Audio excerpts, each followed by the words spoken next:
नृत्याविशाने नटराजिराजो नन्नादिढक्कां नवपाञ्चवारम् उद्धर्तु कामः शनकादिसिद्धान् एतद्विमर्शे शिवसूत्रजालम् एतद्विमर्शे शिवसूत्रजालम्। नमस्कार दोस्तों, स्वागत है आपका हमारे YouTube चैनल में। तो दोस्तों, जैसा कि आप सभी जानते हैं कि संस्कृत सुपर टेट की श्रृंखला चल रही है हमारे चैनल पे। तो दोस्तों, जैसा कि आप सभी ने पिछली 2 वीडियो में देखा, स्वर व्यंजनों के बारे में, त्रिमुनियों के बारे में आपने पढ़ा। तो दोस्तों, आज की हम वीडियो में माहेश्वर सूत्रों को कवर करने जा रहे हैं। दोस्तों, महर्षि पाणिनि जो संस्कृत के महान विद्वान थे, जिन्होंने अष्टाध्यायी लिखी है। तो महर्षि पाणिनि ने शिव का तप किया। शिव का तप करने के बाद भगवान शिव ने प्रसन्न होकर डमरू बजाई। डमरू से इन्हें ये 14 सूत्र सुनाई पड़े, जिन्हें माहेश्वर सूत्र कहा जाता है। नृत्ताभिशानु नटराज राजो ननाद ढक्का नव पांचवारम उत्तर दुकामा शनकादि सिद्धान एतद्विमर्शे शिवसूत्र जालम। इनको क्या कहा गया दोस्तों? इनको शिवसूत्र जालम कहा गया। शिवसूत्र जाल यानी शिव के द्वारा जो डमरू बजाई गई, उससे जो सूत्र बने हैं, सूत्रों के रूप में पाणिनि जी ने लिखा है, उनको शिवसूत्र कहा गया है। इन्हीं माहेश्वर सूत्रों को, ये माहेश्वर सूत्र 14 होते हैं। माहेश्वर सूत्रों को चतुर्दश सूत्र भी कहा जाता है। क्या कहा जाता है? चतुर्दश सूत्र। दोस्तों, ये एग्जाम में पूछा जाता है। इसको चतुर्दश सूत्र कहा जाता है। इसको प्रत्याहार सूत्र भी कहा जाता है, प्रत्याहार सूत्र। और दोस्तों, इसी को कहा जाता है शिव सूत्र। दोस्तों, इसको शिव सूत्र भी कहा जाता है। दोस्तों, इसी को माहेश्वर सूत्र मैंने बता ही दिया, माहेश्वर सूत्र भी कहा जाता है। और इसी को वर्ण शामाम नाय सूत्र भी कहा जाता है। वर्ण शामाम नाय, वर्ण शामाम नाय। दोस्तों, ये ध्यान रखना, ये आप लोगों को आ जाएगा। शिव सूत्र यानी शिव के द्वारा जो सूत्र डमरू के द्वारा निकले गए, उसको शिव सूत्र कहा गया है। और माहेश्वर सूत्र, जो भगवान माहेश्वर, आप जानते हैं कि पर्यायवाची शिव का महेश भी होता है, तो इसको माहेश्वर सूत्र भी कहते हैं। और इसी को प्रत्याहार, क्योंकि इससे प्रत्याहार बनाए जाते हैं, इसीलिए इसको प्रत्याहार सूत्र भी कहते हैं। तो दोस्तों, ये 14 सूत्र हैं, इन्हीं पे पूरी व्याकरण टिकी हुई है। संस्कृत की पूरी ग्रामर, आप ये समझ लीजिए, पूरी बिना माहेश्वर सूत्रों के अधूरी है। तो चलिए दोस्तों, हम माहेश्वर सूत्रों के ऊपर सीधा आते हैं।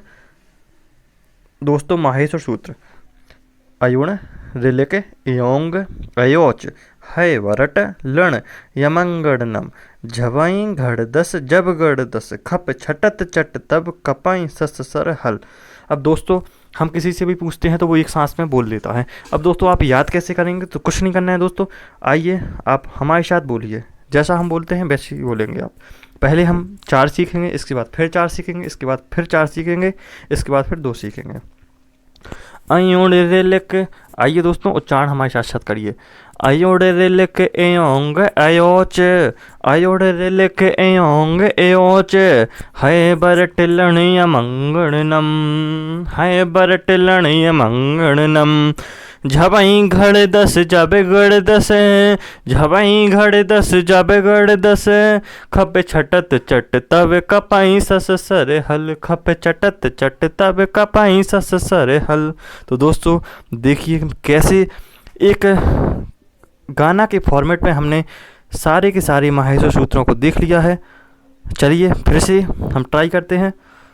अयोण रिलिक अयोंग एयोच, अयोण रिलिक अयोंग एयोच, अयोण रिलिक अयोंग एयोच है बरट लणिय मंगणनम, है बरट लणिय मंगणनम झबई घड़ दस जब गड़ दस, झबई घड़ दस जब गड़ दस खप छटत चट तब कपाई सस सर हल, खप छटत चट तब कपाई सस सर हल, खप छटत चट तब कपाई सस सर हल। तो दोस्तों, ये आप हमारे साथ दोहराइए, आप निश्चित रूप से इन्हें सीख जाएंगे। और आप इस वीडियो को 2 से 3 बार देख लीजिए। आपके माहेश्वर सूत्र आप जब देखिए, आपकी ज़ुबान पे रहेंगे। कोई कहेगा माहेश्वर सूत्र, आप बोलिएगा देखिए मैं सुनाता हूँ, आप सुनिएगा। अयोण रेलेक अयोंग एयोचे, अयोण रेलेक अयोंग एयोचे, है बरट लणय मंगड़नम, है बरट लणय मंगड़नम। झपाई घड़ दस जब गड़ दस, झपाई घड़ दस जब गड़ दस, खप छटत चट तब कपाई सस सर हल, खप चटत चट तब कपाई सस सर हल। दोस्तों ऐसे ही आप उच्चारण कीजिए, ये वीडियो को 2 से 3 बार आप देख लीजिए, आपके माहेश्वर सूत्र आपके जवान पर होंगे। चलिए दोस्तों, इन माहेश्वर सूत्रों से प्रत्याहार भी बनाए जाते हैं। पहले हम माहेश्वर सूत्रों के बारे में कुछ तथ्य देखेंगे। तो चलिए देखते हैं माहेश्वर सूत्रों में सबसे पहले स्वर है। तो दोस्तों माहेश्वर सूत्रों में सबसे पहले क्या है, तो सबसे पहले स्वरों का वर्ण है, इसके बाद अंतस्थ वर्ण है, इसके बाद अंतस्थ वर्ण यानी या वा रा ला, उसके बाद वर्गों के पंचम वर्ण, उसके बाद क्या है वर्गों के पंचम वर्ण, वर्गों के पंचम वर्ण। वर्गों के पंचम वर्ण कौन कौन से होते हैं, जैसे का वर्ग, चा वर्ग, टा वर्ग, ता वर्ग, पा वर्ग। दोस्तों का खा गा घा अंग, टा छा जा झा इया, टा ठा डा ढा णा, ता था दा धा ना, पा फा बा भा मा। तो दोस्तों ये जो 5वें क्रम पे जो वर्ण आ रहे हैं उसी को हम पंचमाक्षर कहेंगे। क्या कहेंगे, पंचमाक्षर।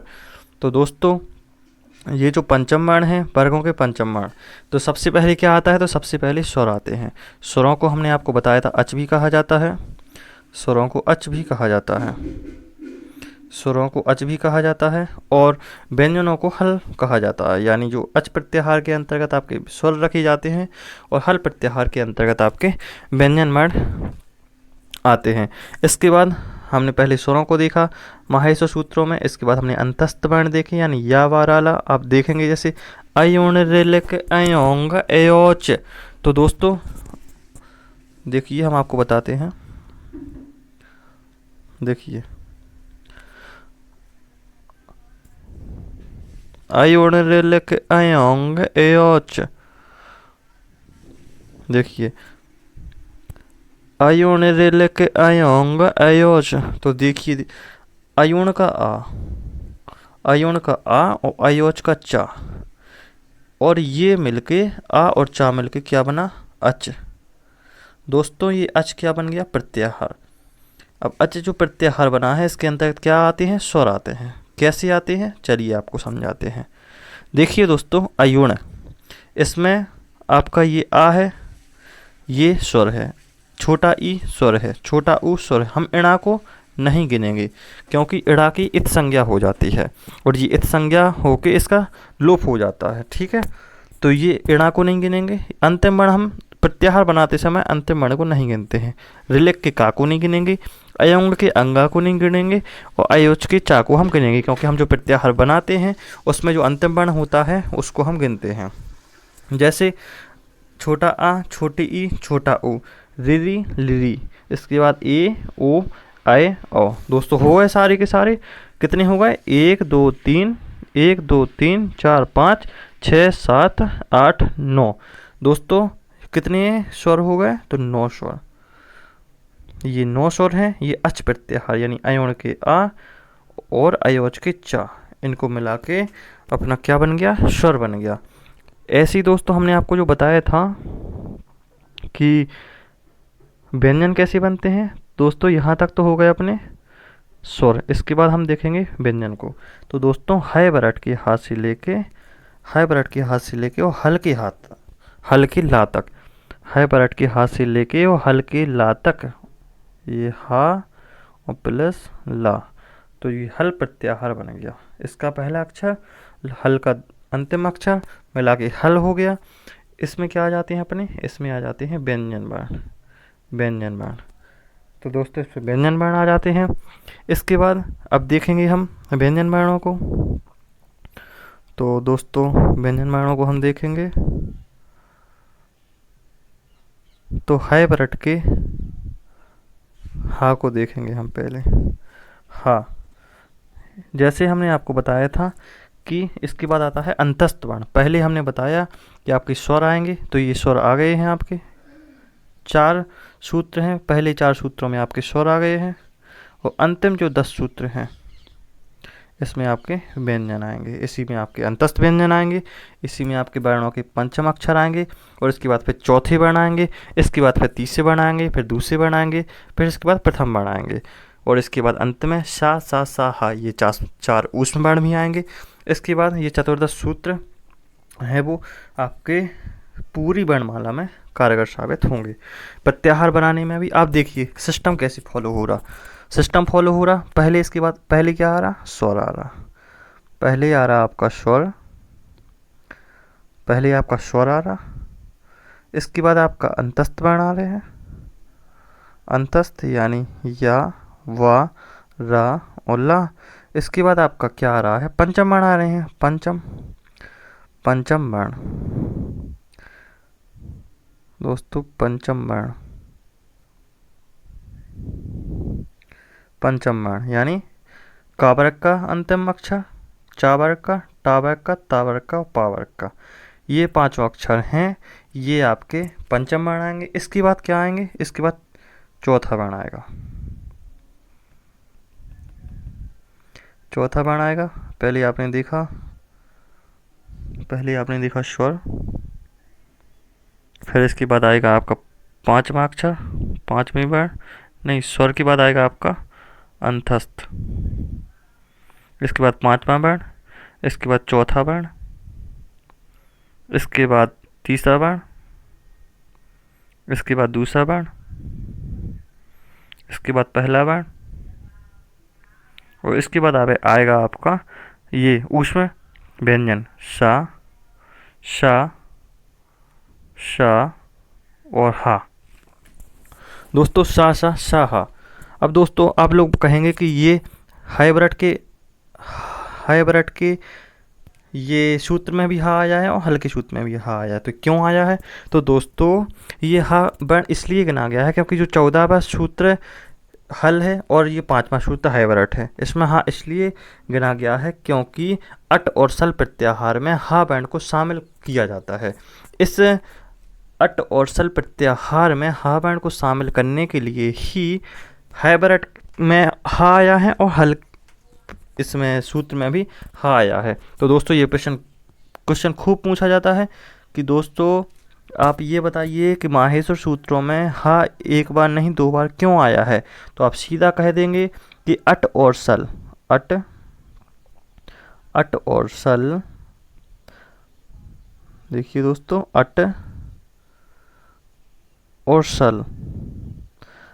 सल प्रत्याहार में हा शामिल करने के लिए हा का प्रयोग किया गया है। और अर्हिण और अधुछत, क्या अर्हिण दोस्तों, अर्हिण, अर्हिण,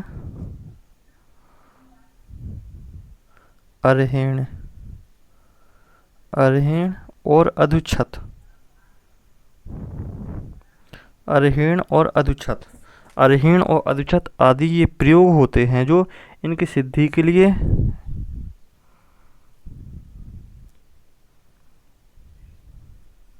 इसकी प्रयोग की सिद्धि के लिए वो अट और सल प्रत्याहार, अट और सल प्रत्याहार में हा को शामिल करने के लिए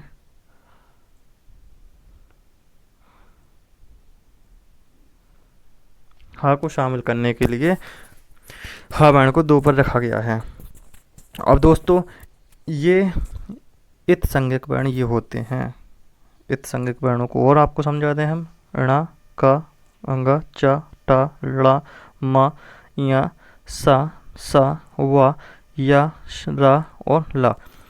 इनका दोस्तों इनका जो अंतिम वर्ण है, इन अंतिम वर्णों को इत कहा जाता है। इनको क्या कहा जाता है, अंतिम वर्णों को इत, इनको इत कहा जाता है। और इनका ईशाम, ईशाम अंत्या इतः, ये सूत्र से लोप हो जाता है। ईशाम अंत्या इतः कौन से सूत्र से, ईशाम, ईशाम अंत्या और इतः, इस सूत्र से इन अंतिम वर्णों का लोप हो जाता है। तो दोस्तों ये हमने माहेश्वर सूत्र आपके बताए और ये इनका लोप हो जाता है। ये इत कहलाते हैं, ये अंतिम वर्ण है, ये इत कहलाते हैं। और इनका इत संज्ञक जो वर्ण होते हैं, इन वर्णों का लोप कैसे होता है? तो तस्य लोपा से, तस्य लोपा, इन इत संज्ञक वर्णों की तस्य लोपा से लोप हो जाता है। इसके बाद इत को, ये क्वेश्चन खूब पूछा जाता है कि इत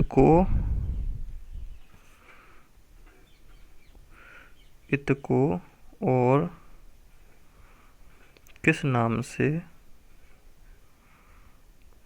जाना जाता है?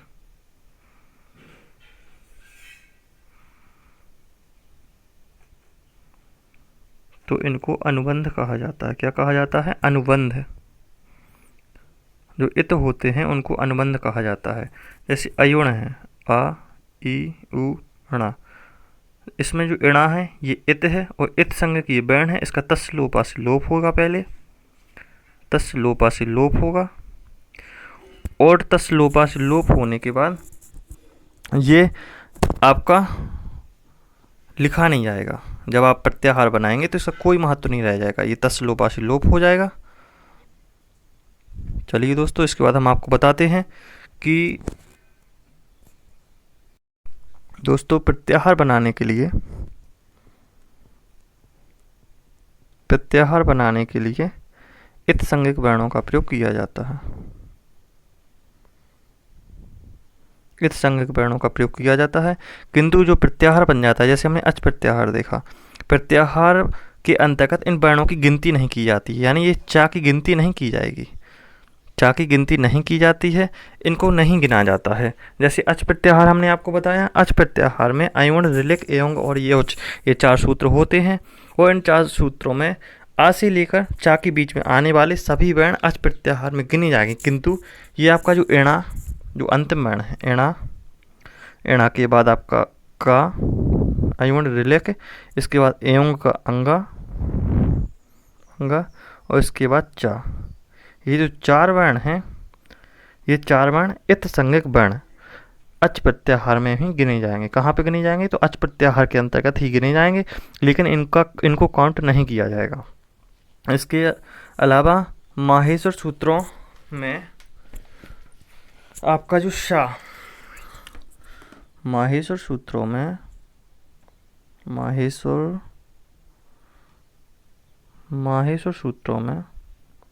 ये क्वेश्चन खूब पूछा जाता है। माहेश्वर सूत्रों में जो इणा है ये इत संज्ञक वर्ण है, इत संज्ञक वर्ण 2 बार आया है, 2 बार आया। क्यों आया है 2 बार? तो इसको हम बताएंगे कि एक बार अयुण, एक बार अयुण और दूसरी बार लण, दूसरी बार लण में। तो दोस्तों ये पूछा जाता है कि एणा कितनी बार आया है? तो एणा 2 बार आया है। इसके बाद इत संज्ञा करने वाला सूत्र कौन सा होता है? तो इत संज्ञा करने वाला सूत्र होता है हलंत्यम। ये हमने आपको बता ही दिया है, हलंत्यम।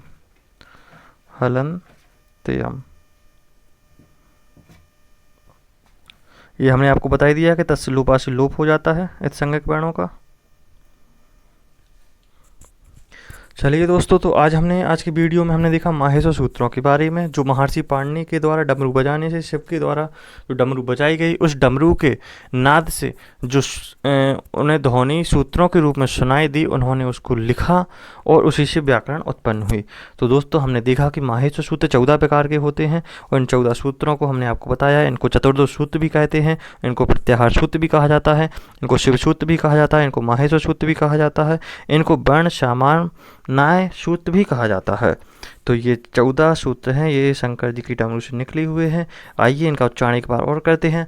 अयोण रे लेके अयोंग अयोच, अयोण रे लेके अयोंग अयोच, है बरट लणय मंगणनम, झबई घड़ दस जब गढ़ दस, झबई घड़ दस जब गढ़ दस, खप छटत चट तब कपाई सस सर हल, खप छटत चट तब कपाई सस सर हल। चलिए दोस्तों, नमस्कार। नमः संस्कृता।